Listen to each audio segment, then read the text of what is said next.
ईमानदारी का फल।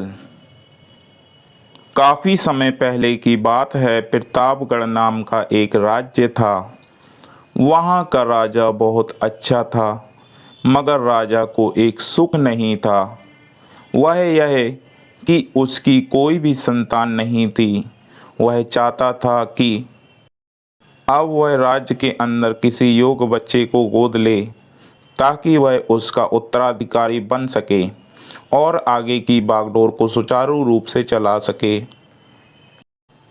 और इसी को देखते हुए राजा ने राज्य में घोषणा करवा दी कि सभी बच्चे राजमहल में एकत्र हो जाएं। ऐसा ही हुआ। राजा ने सभी बच्चों को पौधे लगाने के लिए विभिन्न प्रकार के बीज दिए और कहा कि अब हम 6 महीने बाद मिलेंगे और देखेंगे कि किसका पौधा सबसे अच्छा होगा। महीना बीत जाने के बाद भी एक बच्चा ऐसा था जिसके गमले में वह बीज अभी तक नहीं फूटा था, लेकिन वह रोज उसकी देखभाल करता था और रोज पौधे को पानी देता था।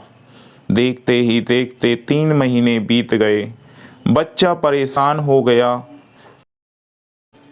तभी उसकी माँ ने कहा कि बेटा धैर्य रखो, कुछ बीजों को फलने में ज़्यादा वक्त लगता है। और वह पौधे को सींचता रहा। 6 महीने हो गए। राजा के पास जाने का समय आ चुका था, लेकिन वह डरा हुआ था कि सभी बच्चों के गमलों में तो पौधे होंगे और उसका गमला खाली होगा। लेकिन वह बच्चा ईमानदार था और सारे बच्चे राजमहल में आ चुके थे। कुछ बच्चे जोश से भरे हुए थे, क्योंकि उनके अंदर राज्य का उत्तराधिकारी बनने की लालसा थी। अब राजा ने आदेश दिया। सभी बच्चे अपने अपने गमले दिखाने लगे, मगर एक बच्चा सहमा हुआ था, क्योंकि उसका गमला खाली था। तभी राजा की नज़र उस गमले पर गई। उसने पूछा, तुम्हारा गमला तो खाली है।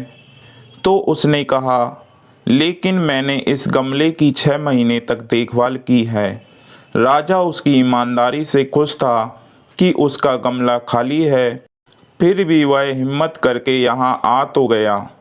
सभी बच्चे के गमले देखने के बाद राजा ने उस बच्चे को सभी के सामने बुलाया। बच्चा सहम गया और राजा ने वह गमला सभी को दिखाया। सभी बच्चे जोर से हंसने लगे। राजा ने कहा, शांत हो जाइए, इतने खुश मत होइए। आप सभी के पास जो पौधे हैं वो सब बंजर हैं।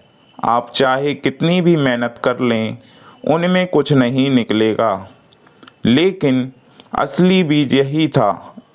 राजा उसकी ईमानदारी से बेहद खुश था और उसने बच्चे को राज्य का उत्तराधिकारी बना दिया।